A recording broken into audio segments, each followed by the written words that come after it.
এই যে প্লাস্টিকের এই টবটা কিনে আনছি আর কি গাছ লাগানোর জন্য। তো এখানে ফুটা করা ছিল না, আমি এখানে আগে ফুটা করে নিচ্ছি। তো এতদিন এটা ঘরেই পড়া ছিল। তো কালকে আমি এই গাছটা আনছি, এটা হচ্ছে জেট প্ল্যান্ট। এই গাছটা এতদিন থেকে আমি খুঁজতেছি, এটা পাই না। কালকে আমি বাজারে গেছি, পরে একটা ভ্যান গাড়িওয়ালা মানে ফুলের গাছ নিয়ে আসছে, ওনাকে জিজ্ঞেস করতে পারে, বল যে আছে আমার কাছে একটা। তো এখানে নিয়ে আসলাম, এই যে ওরা করছে, কাটিং করে এখান থেকে এগুলো রাইখা দিচ্ছে। এই গাছটা আছে না, একটা গাছ হইলে অনেকগুলো গাছ করা যায়, যখন বড় হবে না, এই যে এটা আর একটু বড় হইলে এটা এখানে কাটিং করে এটা অন্য টবে লাগানো যাবে। তো এখানে থাকলে আসলে গাছটা ভালোভাবে গ্রোথ হইতে পারবে না, এই জন্য আমি টবটাতে লাগাবো আর কি। এই সরো সরো, দেখছো ওদের জন্য কিচ্ছু করতে পারি না। প্রথমে আমি এই গাছটাকে এটার থেকে খুলে নিব আস্তে আস্তে। গাছটা কিন্তু অনেক নরম, মানে পাতাগুলো কালকে যে আমি আনছি না, একটা ব্যাগে করে আনছি, এই যে পাতা হয়ে গেছে, একটু ঝরে গেছে।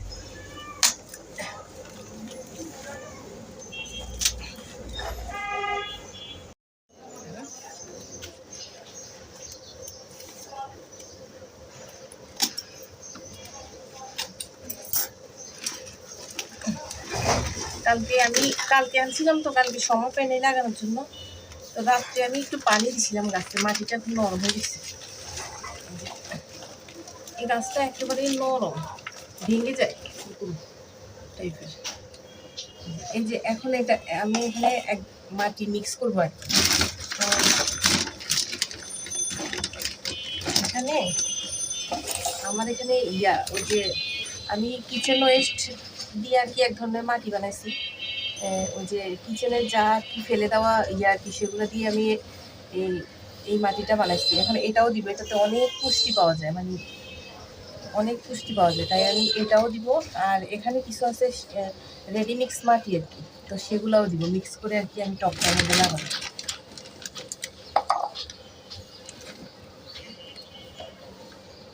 তাহলে গাছটা আর কি ভালোভাবে গ্রোথ হবে আর কি।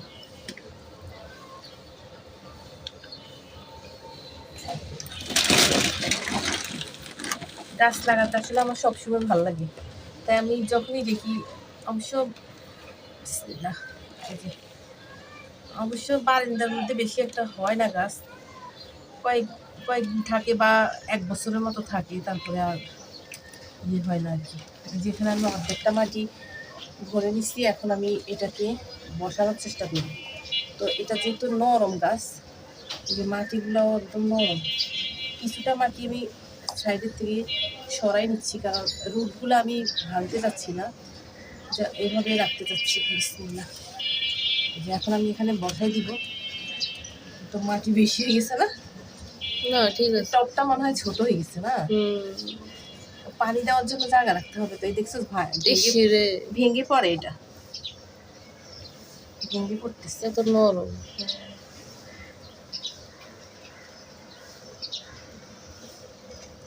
একটুখানি পানি দেওয়ার জায়গা না রাখতে পানিটা যাবে কোথায়? গাছটা এত নরম, ওটা সোজা হয়ে থাকে না।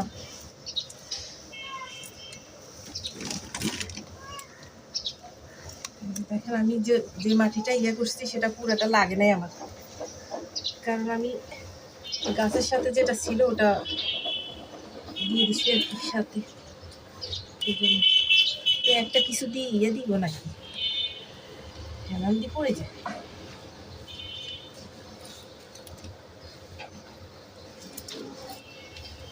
যে আস্তে আস্তে এটা টবের মধ্যে আকার নিয়ে নেবে আর কি, টবের আকার। এদিকে একটা কিছু দিয়ে দিলে কেন? আচ্ছা দাঁড়া, দেখি কিছু পাই নাকি। একটা কিছু দিয়ে সাপোর্ট দিলে এটা সোজা হয়ে থাকবে। শেষ এখন আমি এটার মধ্যে আর কি পানি দিয়ে দিব। তো কয়েকদিন পরে আমি আবার আপনাদের সাথে শেয়ার করবো আমার গাছটা কেমন হয়েছে।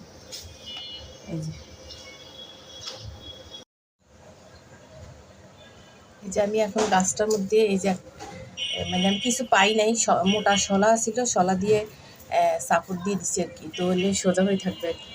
কয়েকদিন দিলে এটা আস্তে ঠিক হয়ে যাবে আর কি। এই যে আমার এটা হচ্ছে এই জেট প্ল্যান্ট। এই গাছটা আমার অনেক বেশি ভালো লাগে, এটা নাকি পজিটিভ দেয় আর কি বাসায়। তো আমার মানি প্ল্যান্ট গাছও আছে, সেগুলো পরে একটা ভিডিওতে দেখাবো। এই যে আর বাকি যে মাটিগুলো আছে ওগুলো আমি উঠে রাখবো, অন্য অন্য গাছে যেন দেওয়া যায় আর কি। টাউনে এই একটা সমস্যা, গাছ আপনি আপনি গাছ লাগাইতে পছন্দ করেন, গাছ লাগাবেন, কিন্তু আপনার মাটির সমস্যা, মাটি পাওয়া যায় না। আর এখন কয়েকটা পেজে আসলে মাটি পাওয়া যায়, পাওয়া গেলে কি হয়েছে, মানে মাটির দাম যদি কমও হয়, কিন্তু ওই যে কুরিয়ারে আনা লাগে, ওখানে খরচ বেশি পড়ে যায় আর কি। তো এই আর কি আমার জেট প্ল্যান্ট, এটাকে আমি এখন পানি দিব, পানি দিয়ে রেখে দিব আর কি। এটা আসলে ঘরের ভিতরেও হয়, বাহিরেও হয় আর কি, যেখানে রাখে। তো আমি এখন আপাতত বারান্দায় রাখবো, কারণ আমার বাসায় বিড়াল আছে, তো ওরা গাছের পাতা খেয়ে ফেলে। এই এই এই এই তুমি এদিকে আসো, ওই যে দেখেন দেখেন, দেখছেন কয়েকটা গাছ আমি নামাই রাখছি। এই এদিকে আসো। ওই যে আমার বিড়ালগুলা এইভাবে এইভাবে চালাই, দেখছেন দেখছেন।